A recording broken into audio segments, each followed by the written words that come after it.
Assalamu alaikum dear students, I am Anjum Shafiq, your biology teacher for grade 11, and today I am going to discuss cloning and the methods of cloning. So let's move to the class part. So dear students, हमने बात की previously हमने topic start किया था जो major हमारा topic था that was biology in the services of Mankind, biology and the services of Mankind. और उसमें हमने 3 सर्विसेज की बात की थी जिसका जिक्र हुआ था कि बायोलॉजी ने मुख्तलिफ फील्ड्स में, वैसे तो मुख्तलिफ फील्ड्स में सर्विसेज दी, जिसमें से एक हमने डिस्कस की थी फूड प्रोडक्शन के हवाले से, ठीक है, कि role of biology in food production. दूसरा हमने डिस्कस किया था इन कम्बैटिंग डिजीज़, जिसको हमने डिजीज़ कंट्रोल में जो है वो कंप्लीट किया। और तीसरा जो है वो कम्बैटिंग द एनवायरमेंटल इश्यूज़, ठीक है, जिसकी हमने बात की कि एनवायरनमेंट को कंजर्व करना और प्रोटेक्शन देना, ये 3 इश्यूज़ थे। लेकिन इनके साथ साथ एक और ऐसी फील्ड है जिसमें बायोलॉजी ने काफ़ी एडवांसमेंट शो की और वो मुख्तलिफ तरीक़ों से हेल्प की इंसानियत की। So that very method is cloning. तो आज बेसिकली हम क्लोनिंग के ऊपर अपनी जो है वो डिस्कशन करेंगे।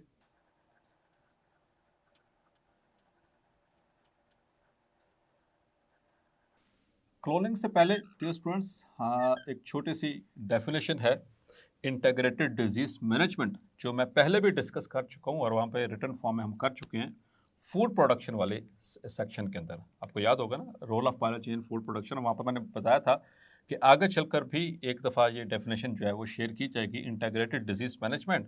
So it is a method, integrated disease management एक ऐसा तरीक़ाकार है कि जिसमें एक डिज़ास्ट्रस यानी ख़तरनाक किस्म की बीमारी या एपिडेमिक जो डिजीज़ होती हैं, वबाई अमराज, उन पर काबू पाने के लिए, वो प्लांट्स की भी हो सकती हैं, वो एनिमल्स की भी हो सकती हैं। सो एपिडेमिक्स या डेंजरस डिजीज़ को, डिज़ास्टरस डिजीज़ को कंट्रोल करने के लिए, उनको ख़त्म करने के लिए या उनको मैनेज करने के लिए एक तरीक़ाकार है जिसमें पार्टिसिपेशन होती है तमाम लोगों की, with the participation of community. और जो जो मेथड जहाँ जहाँ पे इस्तेमाल किया जा सकता है उसको इस्तेमाल किया जाता है। क्लियर? तो किसी डिजास्टर्स डिजीज़ को बाय यूजिंग द मैनेजमेंट और the effective control of a disasters और an epidemic disease by using all the appropriate methods when and where they are required by especially by the participation of community। तो जैसे कि मैंने मिसाल दी थी corona की, सो कोविड-19 में मैं डॉक्टर्स ने अपना इसमें रोल प्ले किया, रिसर्चर्स ने अपने इसमें रोल प्ले किया वैक्सीन की दरियाफ्त के हवाले से, ठीक है, उसकी डिस्कवरी के हवाले से अकॉर्डिंग फॉर कोविड-19। फिर उसके बाद टेलीविजन्स पे आपको अवेयरनेस दी गई, सोशल मीडिया और हमारा जो इलेक्ट्रॉनिक मीडिया, तमाम को इसमें सारी मशीनरी को पुट किया गया, तमाम मेथड्स को इस्तेमाल किया गया। सेमिनार्स हुए, सिम्पोजियम्स हुए और फिर कॉन्फ्रेंसेस हुई और आपको अवेयर करने के लिए फिर आपके प्रोविंशियल लेवल पे, फिर प्रोविंशियल से डिस्ट्रिक्ट लेवल के ऊपर मुख्तलिफ तरह के जो पर्सनस होते हैं, जो हायर अथॉरिटीज़ होती हैं, आपका president, your prime ministers, your chief ministers, तो सबको मिलाकर इसको पार्टिसिपेट करके इसके ऊपर काबू पाने की कोशिश की गई। तो इस तरह से जब भी किसी डिजीज़ को मैनेज करते हैं, so this is called as integrated disease management. So हम बात करेंगे अब क्लोनिंग की, जो कि again this is the part और the service of biology for mankind and the other living organisms as well. So cloning को हम पहले डिफाइन कर लेते हैं।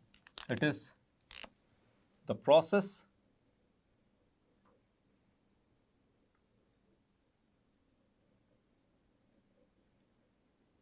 Of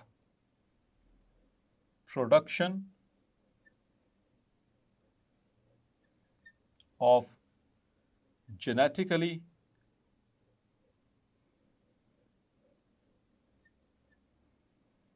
identical cells or organisms by using asexual reproduction.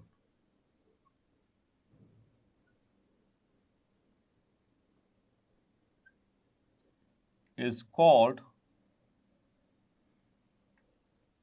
cloning. Is called cloning.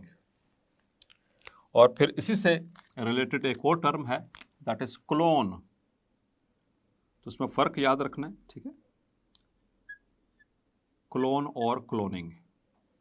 तो cloning वो process है जिसके जरिए आइडेंटिकल सेल्स या ऑर्गेनिजम्स को वो एसेक्सुअली जो है रिप्रोड्यूस किया जाता है, जबकि क्लोन क्या है, the sales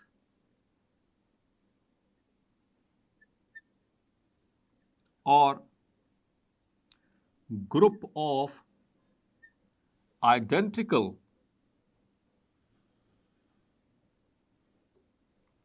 organisms produced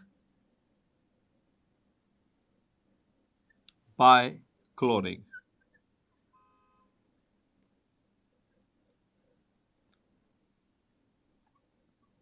Are called clone. Clear. तो उस पूरे ग्रुप को कहते हैं, लेट्स सपोज के हमारे पास एक सेल है, लेट्स सपोज दिस इज और अ पर्सन, लाइक पर्सन और a cell, so this is x. तो एक्स के अंदर होती है एसेक्सुअल रिप्रोडक्शन, और एसेक्सुअल रिप्रोडक्शन डियर स्टूडेंट्स आपको पता है it always always always involve mitosis. उसमें सिर्फ माइटोसिस होगी, और माइटोसिस में आपको पता है कि जो डॉटर सेल्स बनते हैं पेरेंट सेल्स से, they are totally identical to their parents. Clear. वो बिल्कुल हूबहू अपने पेरेंट्स के जैसे, मतलब कि अपने जो उनके माँ बाप होते हैं जहाँ से वो सेल बनते हैं उनके जैसे होते हैं. 19-20 का भी फर्क नहीं होता. Clear. So let's suppose this is a parent x, इसके अंदर हो रही है mitosis, it is undergoing mitosis, so it reproduces two cells, वो भी क्या है X and X. क्लियर. और फिर इसके अंदर होती है माइटोसिस, ये सेक्सुअली रिप्रोड्यूस करता है X and X. क्लियर. तो ये सारे, ये वाला X, ये वाला X, ये वाला X, ये वाला X, ये वाला X, all these they together form a clone. They together form a clone. तो याद रखिएगा, clone it's a group of cells or a group of organisms which are identical to their parents. तो hopefully ये idea आपको चाहे वो समझ आ गया होगा क्लोन और क्लोनिंग में डिफरेंस. अब डियर स्टूडेंट्स, क्लोनिंग का एक्चुअली सिग्निफिकेंस क्या है, इसका फायदा क्या है, तो थोड़ा सा पहले उसकी तरफ बात करते हैं, फिर इसकी मेथडोलॉजी पे हम बात करेंगे, मेथड्स पे बात करेंगे. So significance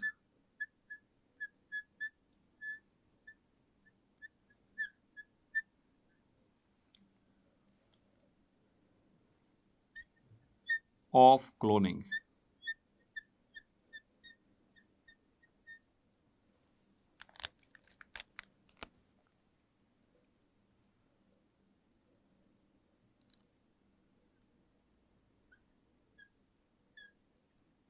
Following are few significances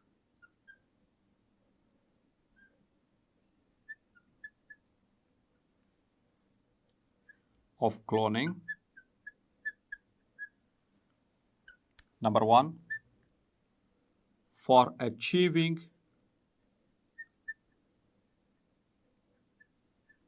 eugenic aims. Eugenic का मतलब है कि कोई पॉजिटिव पर्पस, कोई अच्छा काम. ठीक है. तो कोई जब भी क्लोनिंग किसी अच्छे काम के लिए की जाती है, मतलब किसी just like to increase the food, to clone an animal. ठीक है. तो इस तरह से पॉजिटिव ऑब्जेक्टिव्स को अचीव करने के लिए जो है इसको इस्तेमाल किया जाता है क्लोनिंग को, तो उस वक्त उन एम्स को, उन ऑब्जेक्टिव्स को हम कहते हैं यूजेनिक एम्स। क्लियर? मिसाल के तौर पर, for example, there is an animal, एक एनिमल है जो कि दूध बहुत देता है, ठीक है, उसकी मिल्क प्रोडक्शन क्वांटिटी बहुत होता है। एक एनिमल है जिसकी जो है वो लाइक हम उसको मीट के एतबार से देखें, या अगर हम बात कर लेते हैं गेम एनिमल्स की, जैसे कि अरेबियन हॉर्स, जो अरबी घोड़े हैं वो बहुत मशहूर हैं कि वो बहुत तेज़ दौड़ते हैं और बहुत दूर तक जाते हैं, उनका स्टेमिना बहुत है इस हवाले से। तो अगर हम उस जैसा घोड़ा बनवाना चाहते हैं तो हम उसको क्लोन करवा लेते हैं। So this is for achieving the positive, हम उसको गेम्स के लिए इस्तेमाल कर रहे हैं, उसकी इस क्वालिटी को आगे बढ़ा रहे हैं कि वो बहुत तेज़ दौड़ते हैं और बहुत दूर तक, बहुत देर तक जो है वो दौड़ सकते हैं। या जो जैसे कि मिल्क प्रोडक्शन की बात की जाए, जैसे ऑस्ट्रेलियन गाय, तो बजाय इसके कि हम दूध ऑस्ट्रेलिया से मंगवाएं, हम वहाँ से ऑस्ट्रेलियन गाय का क्लोन करके पाकिस्तान में ला सकते हैं या मुख्तलिफ जगहों पर उसको रख सकते हैं। So this is how this is meant for achieving the eugenic AIIMS. और दूसरा इसमें ख़ास बात क्लोनिंग के लिए, it is basically for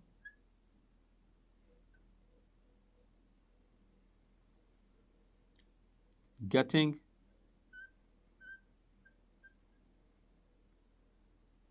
advancement in research work। अब बाज़ औक़ात हम रिसर्च वर्क में की बात करते हैं तो उसमें एडवांस आगे करना कुछ ऐसे केसेस में बहुत मुश्किल हो जाता है, बिकॉज ऑफ कि हम उनमें जो है वो पॉसिबिलिटीज़ और प्रोबेबिलिटीज़ के इतने बड़े एनिमल के किस तरह से हम ये सारा कुछ करेंगे, किसी एक एनिमल है तो उसमें किस तरह से सारे एक्सपेरिमेंट्स होंगे, या एक फसल है तो उस पर किस तरह से एक्सपेरिमेंट करेंगे। तो जब हमने ब्रॉड वे के ऊपर जाना हो तो तब हम करते हैं क्लोनिंग, ठीक है। जब मल्टीपल जो है वो ऐसी कॉपीज़ बनवानी हो, to form the multiple copies of a gene, that is third one, और to get for getting multiple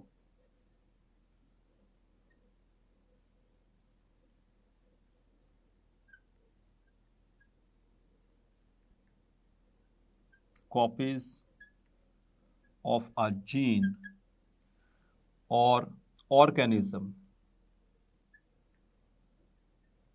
किसी एक जीन की बहुत सारी कॉपीज चाहिए या फिर हमें एक ऑर्गेनिज्म उसकी बहुत सारी कॉपीज चाहिए, तो उसके लिए भी क्लोनिंग करवाई जा सकती है, इसका फ़ायदा उठाया जा सकता है। Now dear students, the types of cloning.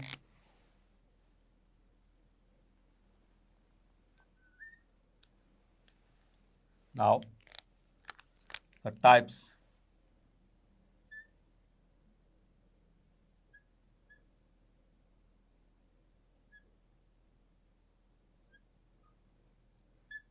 of cloning।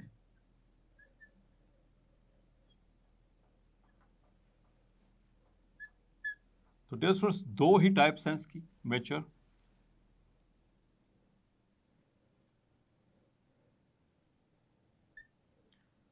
Number one is natural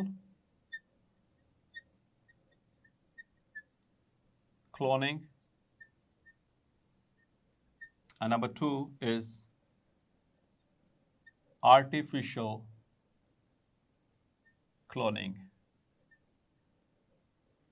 मतलब कि एक वो क्लोनिंग जो कुदरती तौर पर होती है और एक वो क्लोनिंग जो इंसान अपनी मर्जी से करवा सकता है। सो ये दो ही टाइप्स हैं क्लोनिंग की। So as far as natural cloning is concerned dear students, so natural cloning occurs, it is common among plants में ये कॉमन है, ठीक है, और एंड some animals, क्लियर। लेकिन कौन से? Lower animals. In higher animals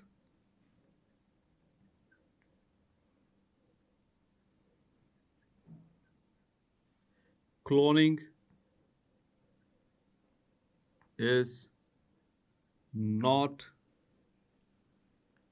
so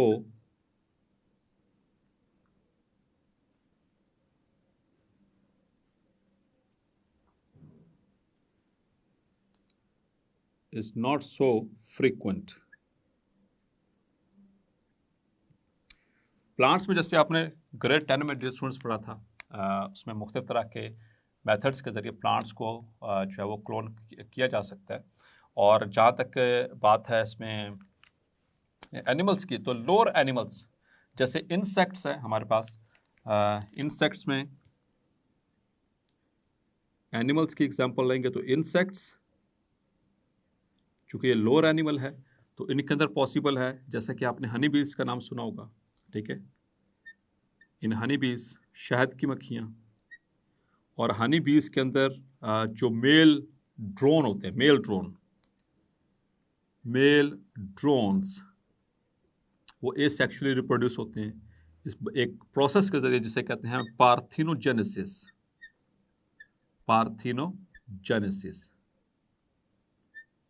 parthenogenesis एक ऐसा मेथड है एसेक्सुअल रिप्रोडक्शन का कि जिसमें एग सेल बगैर फर्टिलाइज हुए जो है वो आके ऑर्गेनिज्म में कन्वर्ट हो जाता है। तो उसमें एक तो हनी बीज के जो मेल्स होते हैं वो इस तरह से रिप्रोड्यूस होते हैं।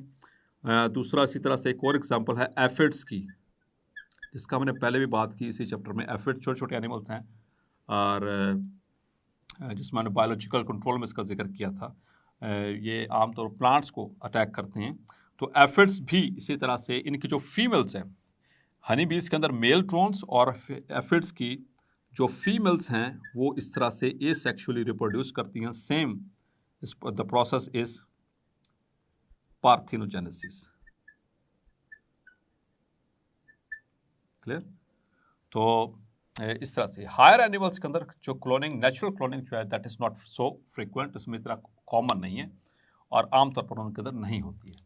जहाँ तक बात है आर्टिफिशियल क्लोनिंग की, तो ये पहली दफ़ा एक स्कॉटिश एम्ब्रियोलॉजिस्ट है, आपने पहले इसका जिक्र पढ़ा हुआ है,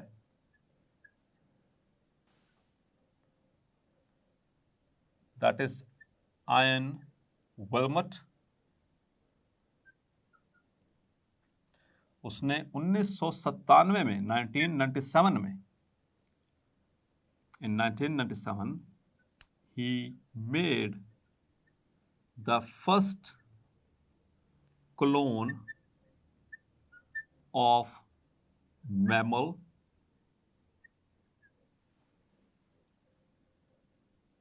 that was sheep and named it Dolly। ठीक है, तो ये पहला आर्टिफिशियल क्लोन जो है इस आयन विल्मट, एम्ब्रियोलॉजिस्ट जो होता है, जो एम्ब्रियो की स्टडी करता है, आप पढ़ते हैं, आप पढ़ चुके हैं एम्ब्रियोलॉजी। क्लियर? सो उसने 1997 में पहली दफ़ा एक एडल्ट शीप का सेल लेकर और उससे पूरा एक क्लोन बनवाया था। उससे एक शीप बनवाई थी जो कि बिल्कुल आइडेंटिकल थी अपने उस पेरेंट्स से। उसका नाम उसने रखा था Dolly. So that is called as artificial cloning. Clear? तो ये दो इसकी टाइप्स होगी। अच्छा, ह्यूमन क्लोनिंग की अगर बात की जाए तो इंसानों में क्लोनिंग जो है वो रीजनेबल नहीं है,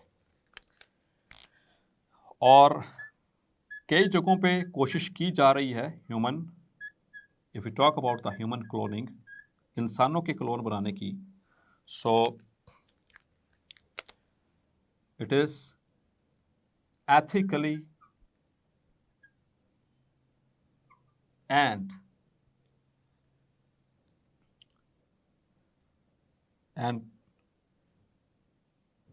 lawfully prohibited in most of the countries।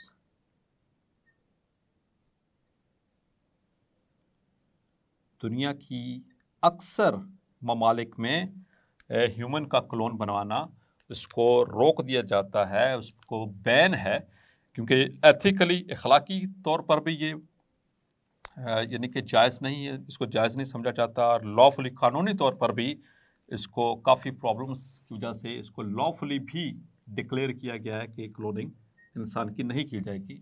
लेकिन फिर भी रशिया और इस तरह के कुछ इसके आसपास के ममालिक हैं जहाँ पर इंसानों के क्लोन बनाने की अटेम्प्ट्स की जा रही हैं, ठीक है, अटेम्प्ट्स। तो इसके काफ़ी हद तक नुकसान आते हैं।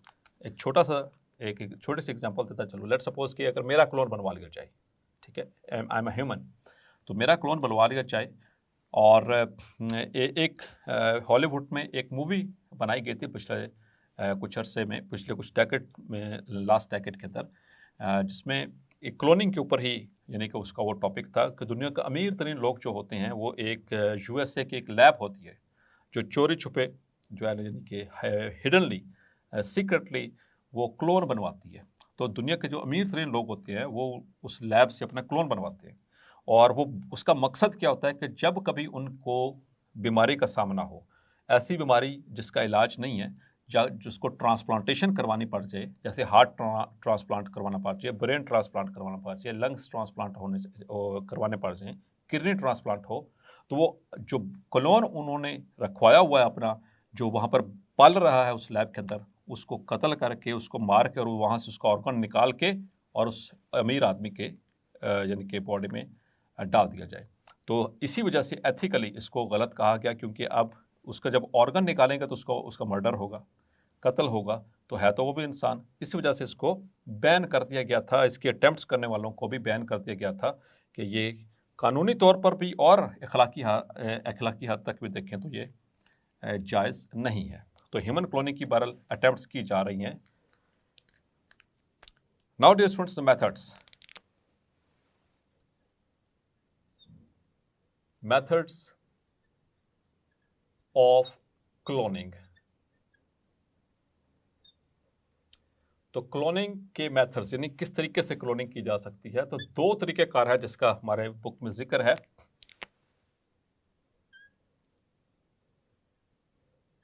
First method,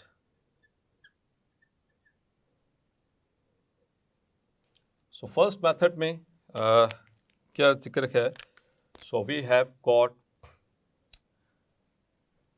there is a zygote, ये हमारे पास एक जाइगोट है और ये उसका न्यूक्लियस, और आपको पता है जाइगोट जो होता है डिप्लॉयड होता है, ठीक है, दिस इज जाइगोट। और जाइगोट बनता किससे, एग और स्पर्म सेल के यूनियन से, फर्टिलाइजेशन से बनता है जाइगोट विच इज डिप्लॉयड। और एक इसमें लिया जाता है the second cell which is taken, it is a somatic cell और ये उसका न्यूक्लियस है, ठीक है, this is a somatic cell. Somatic cell body के सेल को कहा जाता है और ये भी आपको पता है ये डिप्लॉयड होते हैं most of them somatic cells. और करना क्या है, यहां से ये nucleus, the nucleus is cutted, yeah, is cut and its nucleus, जो जाइगोट का न्यूक्लियस है, is removed, इसको रिमूव कर दिया जाता है और फिर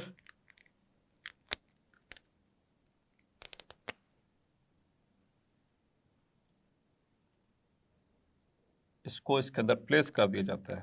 तो ये जाइगोट है, क्योंकि जाइगोट के अंदर अल्लाह ताला ने एबिलिटी रखी है वो बच्चा बनाने की, एम्ब्रियो बनाने की। सो जाइगोट तो वही रहेगा, न्यूक्लियस इसका निकल चुका है। न्यूक्लियस किसका निकाला गया है, इस सोमैटिक सेल का, वो न्यूक्लियस इसकी इस जाइगोट के अंदर एंटर कर दिया जाएगा, ठीक है। Now this is an altered zygote, इसे ऑल्टर्ड जाइगोट कह रहे हो, क्योंकि न्यूक्लियस इसका किसी और का है, सेल ये किसी और का है, ठीक है, ऑल्टर्ड जाइगोट है। अब इस ऑल्टर्ड जाइगोट को it is placed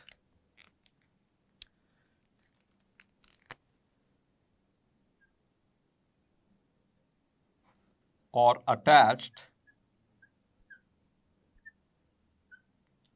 in the womb और यूट्रस जिसे बच्चादानी कहते हैं, वोम, तो एक फीमेल की यूट्रस के अंदर इसको प्लेस कर दिया जाएगा, अटैच कर दिया जाएगा, इम्प्लांट कर दिया जाएगा। और फिर उसके बाद क्या होगा, उससे जो ऑर्गेनिज्म पैदा हुआ, लेट्स सपोज कि जो सोमैटिक सेल था that was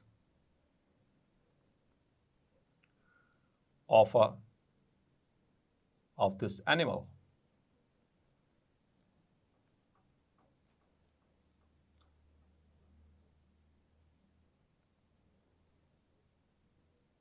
So this is an animal. तो अब जो ये बच्चा पैदा होगा इसके अंदर सारी क्वालिटीज किसकी होनी चाहिए, क्योंकि न्यूक्लियस किसका इस्तेमाल हुआ,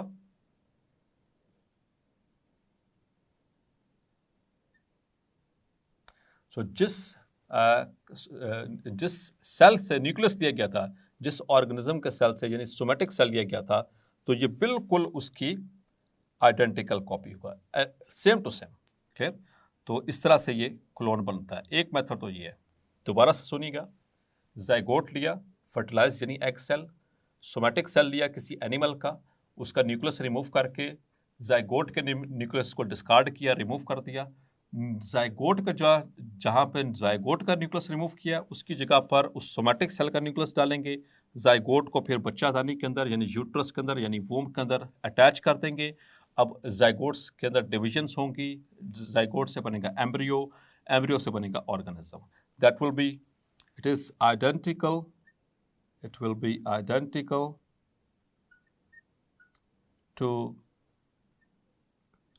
parent whose nucleus was used, जिसका न्यूक्लियस इस्तेमाल किया गया, मीन्स के दिस वन, ये इसके साथ ये इसका क्लोन कहलाएगा, अब ये इसका क्लोन कहलाएगा। तो एक मेथड तो ये है। और डियर स्टूडेंट्स, जो सेकंड मेथड है, the second method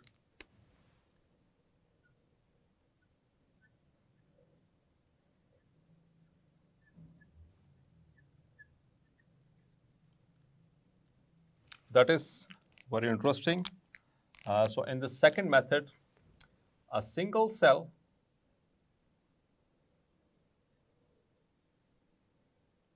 or an early embryo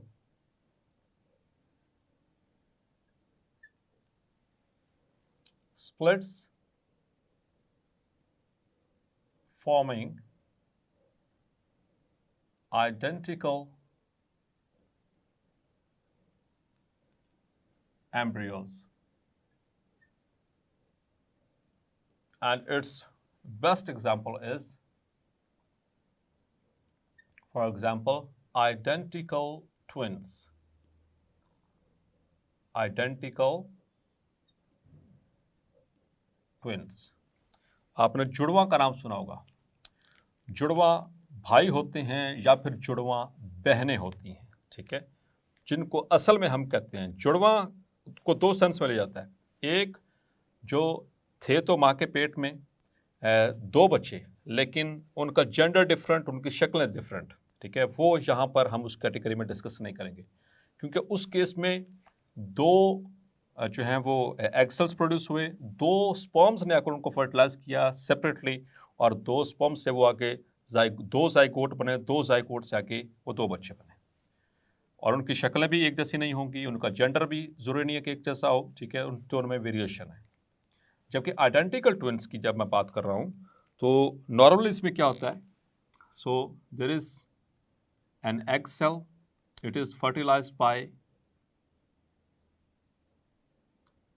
a sperm cell, ठीक है, and it forms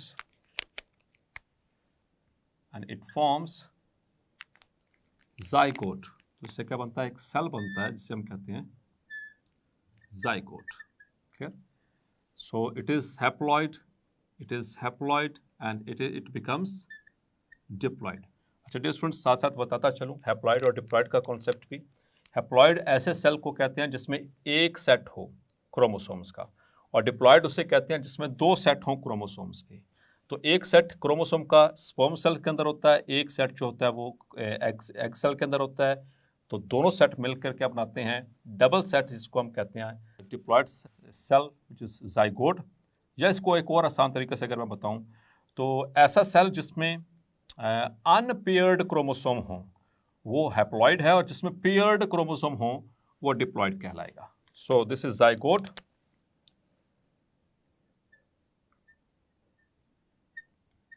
तो जाइगोट डिप्लॉयड, जाइगोट के अंदर होगी mitosis. Zygote will undergo mitosis और इससे बनेंगे दो सेल.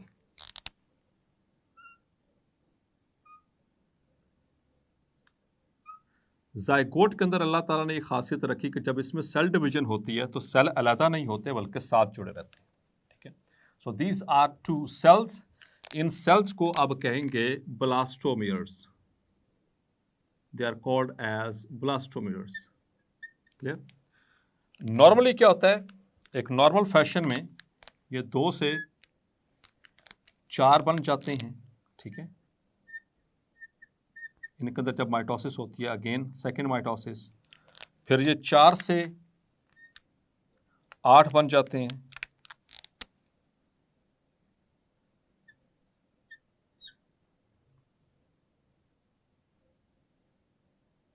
इस तरह से. क्लियर. और फिर ऑन एंड ऑन चलता है. लेकिन in case of this cloning, जो क्लोन कैसे बनता है कि जब ये 2 सेल स्टेज पे था, अर्ली एम्ब्रियो था, ब्लास्टोमियर 2 सेल स्टेज पे था, तो बजाय इसके कि ये इनके अंदर माइटोसिस होती, बाज़ औक़ात ऐसा होता है कि ये दोनों स्प्लिट कर जाते हैं. ये दोनों का आपस में जो जंक्शन है ये नहीं रह पाता.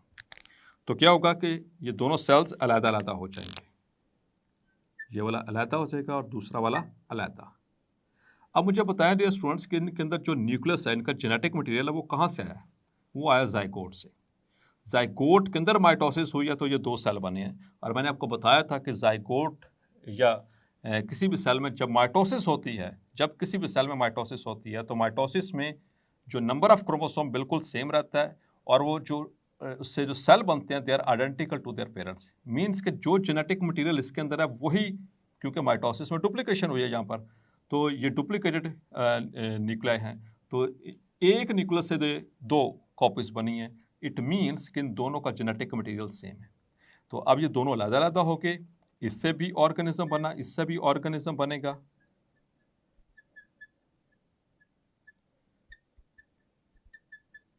लेकिन both of them they are identical. मतलब अगर तो वो या तो वो दोनों बहनें होंगी या वो दोनों भाई होंगे, और वो उनकी शक्लें इतनी मिलती जुलती होंगी कि उनमें पहचान करना बहुत मुश्किल हो जाता है एक आम आदमी के लिए. ठीक है.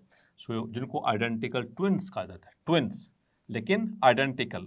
जो दूसरे तरीके से ट्विन्स बने थे जिसमें 2 जाइगोट बने थे और 2 जाइगोट से 2 बच्चे बने थे, वो फ्रेटर्नल ट्विन्स कहलाते हैं. ठीक है. वो सेक्सुअल रिप्रोडक्शन का नतीजा है, ये एसेक्सुअल रिप्रोडक्शन का नतीजा है. तो इस वजह से अब ये क्लोन कहलाएंगे. This is also called as cloning. ये इस सेल के क्लोन है. This is a complete clone. Clear. तो ये 2 तरीकेकार जो है मेथड्स हैं क्लोनिंग के. एक ये वाला मेथड और एक ये वाला method. Clear. So dear students, hopefully आज का लेक्चर भी आपको क्लैरिफाई हो गया होगा.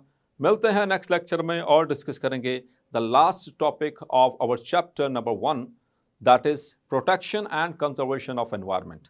तब तक अपना ख्याल रखिएगा. अल्लाह हाफिज़.